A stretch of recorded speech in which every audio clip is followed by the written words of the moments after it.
It's the and no, it's not. It's the Jim and Terry Show. Jimmy's here. Jimmy's here.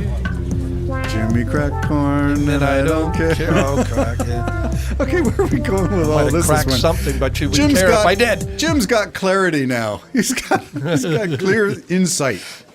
How many eye jokes can we make on this? I have no idea. We have been talking about Hamas and Palestine, Gaza. We've been talking about Ukraine. We've been talking about conservatives in Canada, Republicans in the United States. And I wanted to, you've flagged it, so why don't you start off by saying what's the news for the last, it's now 8 days. Who's gone AWOL? Zelensky. Yeah. He's gone. Navalny. I'm sorry, yeah. Navalny. Yes. So what's significant about Navalny? I think you can still see the documentary on Netflix if you haven't had a chance to find it. It's the decision that Navalny made while he was in exile from Russia because he got out of Russia. But he was poisoned. He got off the plane and they were able to save his life from the, what's their favorite poison? It's a radioactive isotope. Yeah, it's not very nice. No, it's not. And it's simple. You can put it on the guy's underwear, sneak into the house, put it on the, in his underwear, and put it in tea. Wherever you put it, it's going to affect him. It's going to kill him. Yeah. And so they were able to get him off the plane and divert the flight. I think they counted on him dying in flight, but they diverted the flight and landed him not in Russia. I don't think they were able to get him out. And I think he was treated in Germany, if I'm not mistaken. Anyway, there's a documentary about Navalny. If you haven't had a chance to watch it, it's worth watching.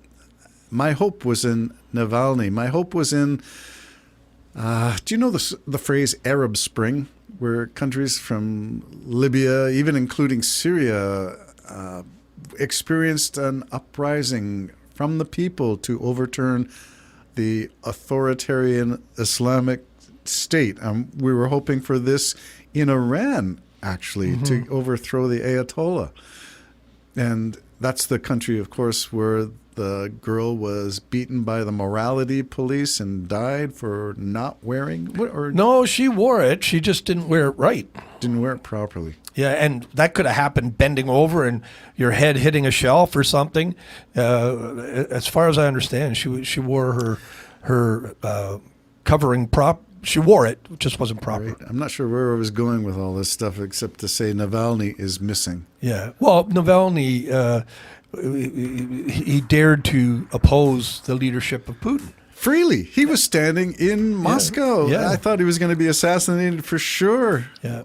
But he escaped assassination attempt, did recover. It takes a pretty brave man to go back to the country that's basically wanting to kill you. And they did. They do want to kill him. Yeah. He's been in solitary confinement since they incarcerated him.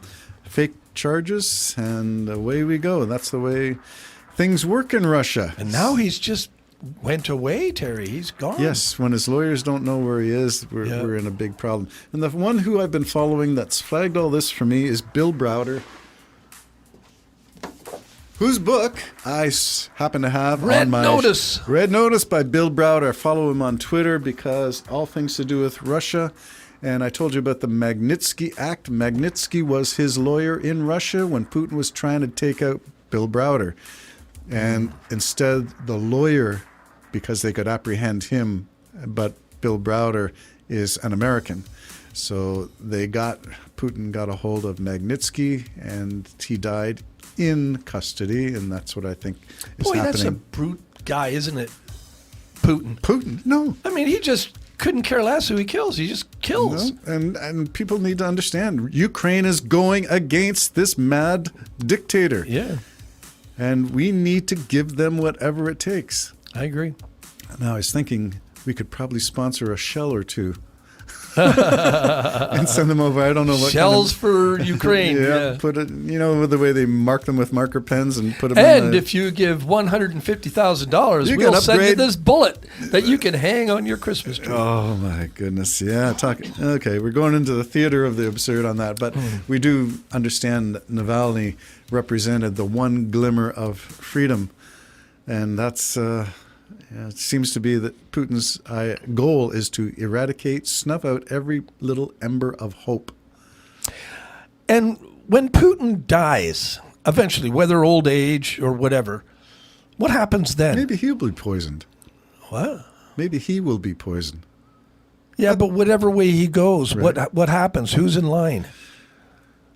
I don't know. Like, but is it handed down to Is that a family? question of better the devil you know Putin than the one you No, don't know? I was just wondering whoever's how the coming? system works when you're a dictator. Who follows, a general or like Probably. Yeah, martial probably a law. general. Yeah, Okay. the military will take over, Yeah. which is not good, I don't think. No. We don't know. Okay, where I was going with this is back to the idea of Putin's in charge. He's got complete power, 100% power. He believes it is God's will for Russia to become the new light of the enlightened world. And I think there are people within your circle who agree that Putin and Russia are the good guys in this one. How can you believe that? I How don't on think you earth or I. can you believe but you it? and I are students of history, and so we're fairly well read and have lived through a lot of this stuff. For Terry. some people, it's theory. Terry, how many people have fallen out of hospital windows and drowned? You and I get that stuff, but other people Yeah. don't get it. Yeah. They don't trust sources, first of all. They don't trust reporting. They don't trust mainstream So none of media. that happened So none of it has happened. in their minds. Well, but you and I used to use the old adage, follow the trail of dead Russians. Yeah, yeah. How do you know what's happening? Follow the trail of dead Russians. Not, well, you could add follow the money to that, but if you follow the dead Russians, you'd sort of see the pattern. Well, of let's take who the latest- is running out of the windows. Let's falling take. out. What are the chances of the last fella who went in a private jet with all his generals? Oh, yes. Oh, they just didn't make it. Yeah. I mean, a wing fell off, Terry. Yes. A wing just fell off. Nobody knows how that happened, Terry. It just fell off. What are the chances? When you and me knew he's a dead man. We knew that. As soon as he turned his forces around and started to head towards Moscow, I thought, that's it. He's a dead man. If they're not going to take him out, I guess Putin was afraid that he might have had Prigozhin, might have had too much power. Yeah. And so he didn't want to take him out publicly. So he let him. So as bloodthirsty and cutthroat as any historic leader ever. Yeah. It's the same thing. Yeah. You know, killing off your whole family, the family, you know, even in biblical times, you know, the king would come in and then kill his brother and his aunt and his And uncle. the same with the Romans, the Caesars. Yeah. Same idea. I think Nero did that. And then to have people in a so-called free world think that that's okay. Oh, yeah, they don't believe he did that. All It right, didn't so- happen.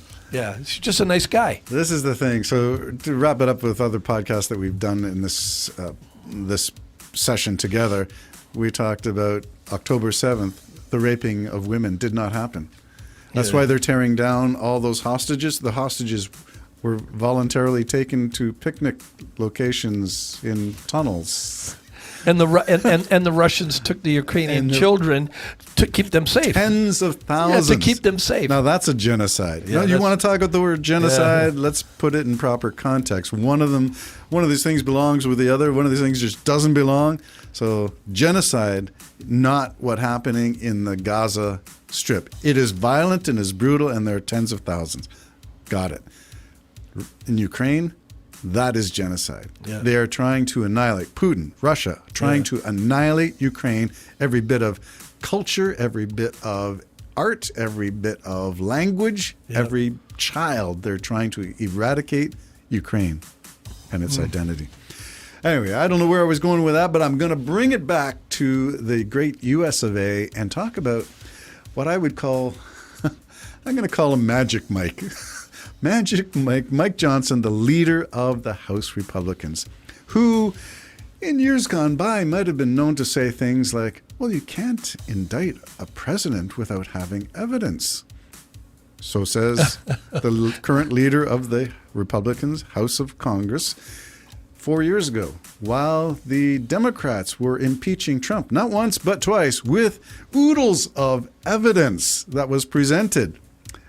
And still, not a Republican would impeach him in the Senate. They needed Republican support to turn it over. Otherwise, we wouldn't be facing this dilemma of Trump right now if but a few Republicans had have said guilty as charged.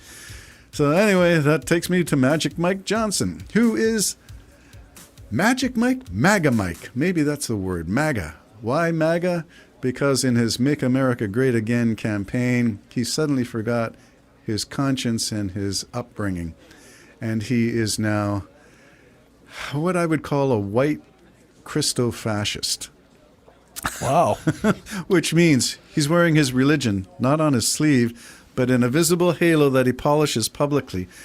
And he is the one who adopted a child. I don't know whether you knew that. A teenage boy.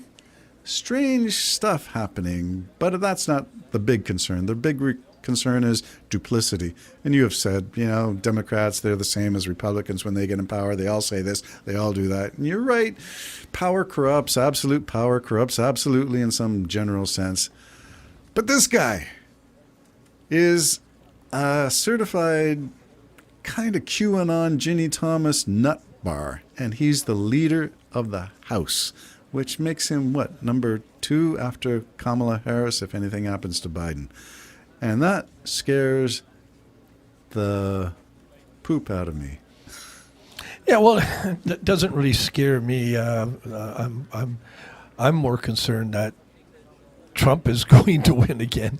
But I admit anybody, I am conscious now, never was before, but I am now. I'm conscious of anybody and cautious of anybody who's got any power in government.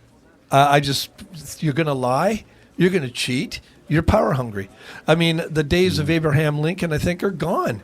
And so you get in a place like that, you will compromise your very religion and still stay there with your halo shining and do things that you know are not good or right.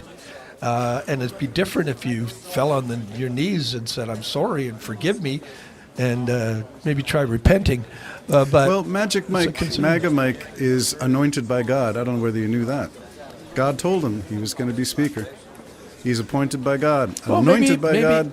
Maybe he did, but I've said it 1,000 times over. Not everybody that is God's man for the job is something you're going to like. And I would add to that, not everybody I meant Pharaoh. Not everybody who thinks they hear the voice of God hears the voice of God. I gotta think you gotta be right on that one too. We'll see. The Jim and Terry Show, another one under our belts. Bye bye for now. See, I told you he would say that. Yeah, I know.